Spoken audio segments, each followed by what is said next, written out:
नमस्कार दोस्तों, NCERT series में हम लोग जो चल रहे हैं ज्योग्राफी में आज हम लोग तीसरा अध्याय देखेंगे। ठीक है? तो इसमें देखेंगे पृथ्वी की गतियाँ, ठीक है? तो हम लोग देखते हैं जो पृथ्वी कभी घूर्णन गति करती है, परिक्रमण गति करती है, तो वो घूर्णन और परिक्रमण के बारे में स्पष्ट रूप से जानने का प्रयास करेंगे, ठीक है? देखिएगा, घूर्णन एवं परिक्रमण पृथ्वी अपने अक्ष पर घूमना घूर्णन गति कहलाता है। जैसे मान के चलिए ये पृथ्वी है, ठीक है? तो हम लोग जानते हैं कि पृथ्वी थोड़ी-सी झुकी हुई है ना? ये इस तरह कुछ हुआ है। ये मान के चलिए यहाँ पे कुछ एंगल बनाता है ना? 23.5 डिग्री। ठीक है? तो हम लोग जानते हैं कि पृथ्वी क्या करता है, अपना घूर्णन करता है खुद के एक्सिस में, इसको अक्ष बोलते हैं, ठीक है? अक्ष के चारों ओर घूर्णन करती है, ठीक है? तो वही जो घूमता है वही क्या कहलाता है, घूर्णन गति। और अगर वो पृथ्वी ये जो सूर्य के अगर चारों ओर घूमेगा, इस तरह सूर्य के चारों ओर घूमता है, तो हम लोग क्या कहते हैं, वो परिक्रमण गति कहलाती है ना? सूर्य के चारों ओर स्थिर कक्षा, याद रखिएगा, ये ऑर्बिट कहलाती है, यानी फिक्स्ड होती है, ठीक है? ऐसा नहीं कि कभी इधर आ गया, कभी इधर आ गया, जिगजैग नहीं, एकदम फिक्स्ड, मतलब एक अस्थिर कक्षा में जाके ये पृथ्वी क्या करती है, सूर्य के चारों ओर घूमती है ना, वही क्या कहलाती है, परिक्रमण गति, ठीक है?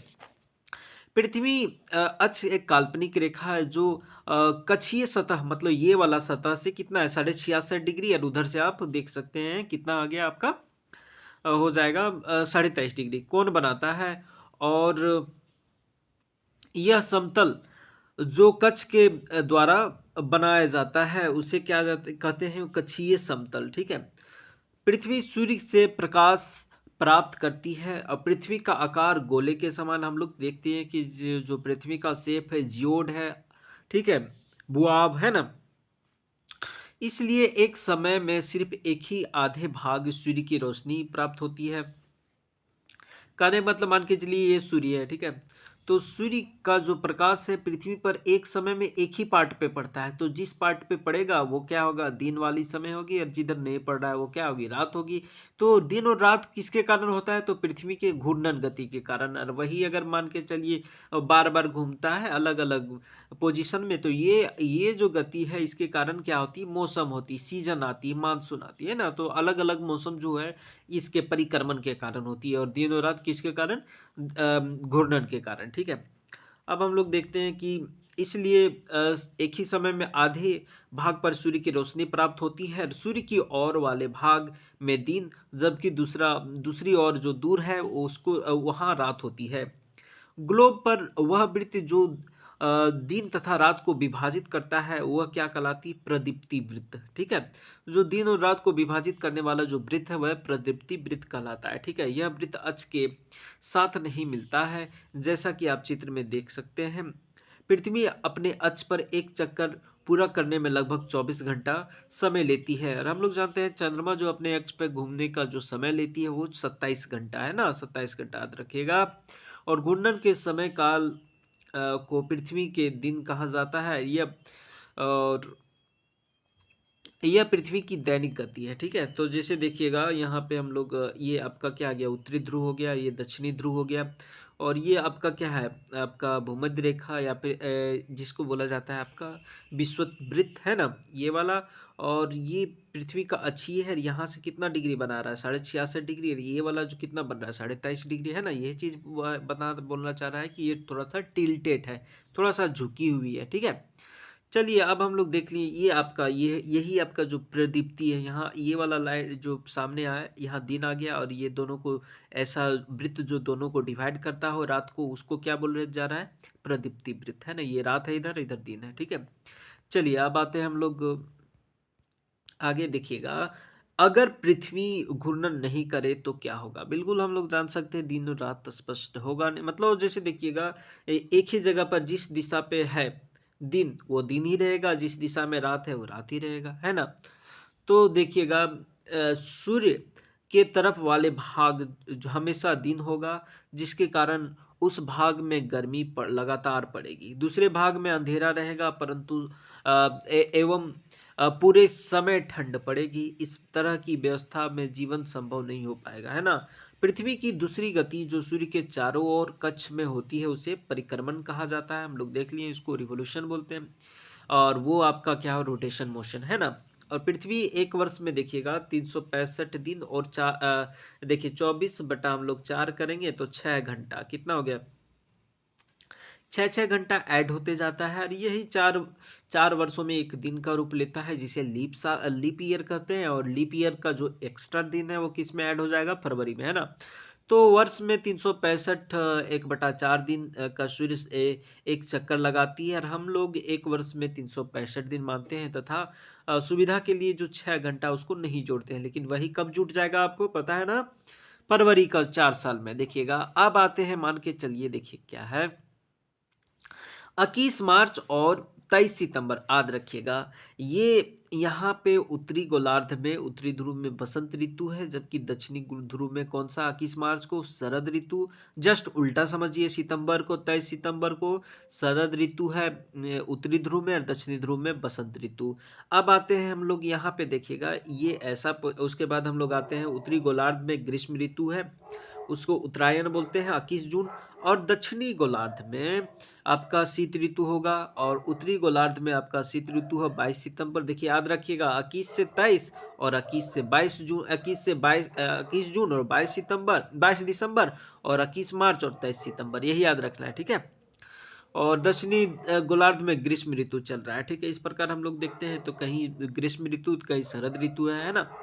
तो देखिएगा 4 वर्षों में प्रत्येक वर्ष 6 घंटा मिलकर यानी 24 घंटे के बराबर होता है। इसका अतिरिक्त जो दिन है वो फरवरी में जुट जाता है। इस प्रकार प्रत्येक चौथे वर्ष में 28 से 29 दिन बदल जाता है और ऐसे जो 366 दिन का बन जाता है उसे लीप वर्ष या फिर लीप ईयर कहा जाता है, ठीक है। आप क्लियर हो गया ना। अब चलिए आगे बढ़ते हैं।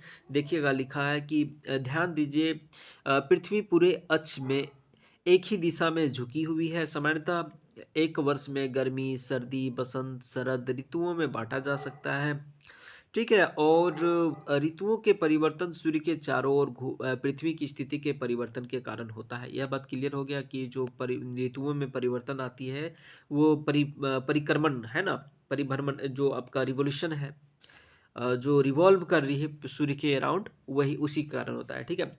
अब देखिए 21 जून और हम लोग क्या बोले थे, 22 दिसंबर। इधर उत्तरी गोलार्ध में गर्मी है तो नीचे दक्षिणी गोलार्ध में शरद ऋतु, ठंडा मौसम है। उत्तरी गोलार्ध सूर्य की तरफ झुका है और सूर्य की किरणें कर्क रेखा पर सीधी पड़ती है। याद रखिएगा कि 21 जून को सूर्य की किरणें कर्क रेखा पर सीधा पड़ती है। अब आते हैं इसके परिणाम स्वरूप इन क्षेत्रों में ऊष्मा अधिक प्राप्त होती है। ध्रुवों के पास वाले क्षेत्रों में कम ऊष्मा प्राप्त होती है क्योंकि वहां सूर्य की किरणें तिरछी पड़ती है। देखिएगा कि जैसे मान के चलिए एक जैसे विषुववृत्त हो गया आपका कर्क रेखा और ये मकर रेखा, ठीक है।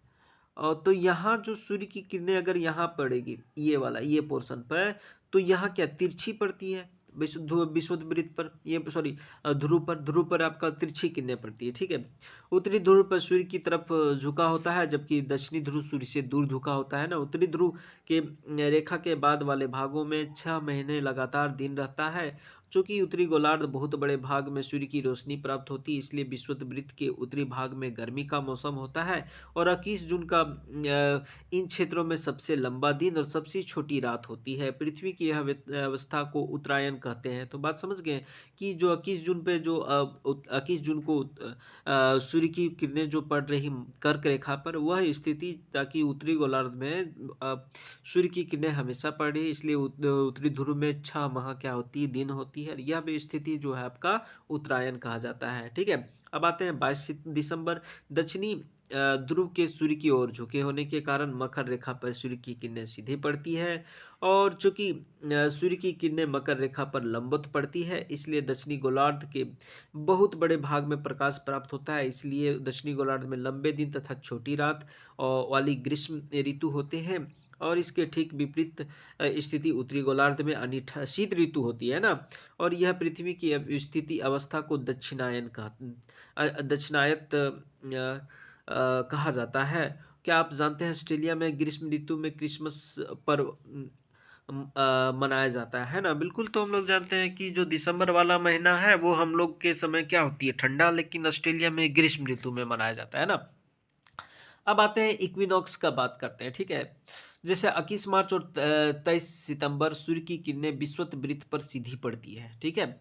अब आते हैं जैसे कर्क रेखा नाक जबकि विषुवत वृत्त पर, ये जैसे ये ऊपर वाला कर्क रेखा नीचे वाला मकर रेखा, तो विषुवत वृत्त पर कहाँ किस समय देखिएगा, विषुवत वृत्त पर दो समय आपको याद रखना, 21 मार्च और 23 सितंबर को सीधा पड़ता है, जिससे सीधी पड़ती है। इस अवस्था में कोई भी ध्रुव सूर्य की ओर नहीं झुका होता है, अर्थात वो समान दूरी पर होता है, इसलिए पृथ्वी पर दिन और रात बराबर होती है। इसे विषुव या फिर इक्विनॉक्स कहा जाता है ना। तो 21 मार्च और 23 सितंबर याद रखिएगा। 23 सितंबर को उत्तरी गोलार्ध में शरद ऋतु होती है, जबकि दक्षिणी गोलार्ध में आपका बसंत ऋतु, और 21 मार्च को जस्ट उल्टा विपरीत स्थिति, यानी उत्तरी गोलार्ध में बसंत ऋतु और दक्षिणी गोलार्ध में शरद ऋतु होती है। इस प्रकार स्पष्ट है पृथ्वी के घूर्णन और परिक्रमण के कारण दिन रात तथा ऋतुओं में परिवर्तन होता है। चलिए इस प्रकार हम लोग देख लिए दोस्तों, फिर मिलते हैं नेक्स्ट वीडियो में। तब तक के लिए सब्सक्राइब, शेयर, कमेंट और लाइक कर दीजिएगा। धन्यवाद। जय हिंद।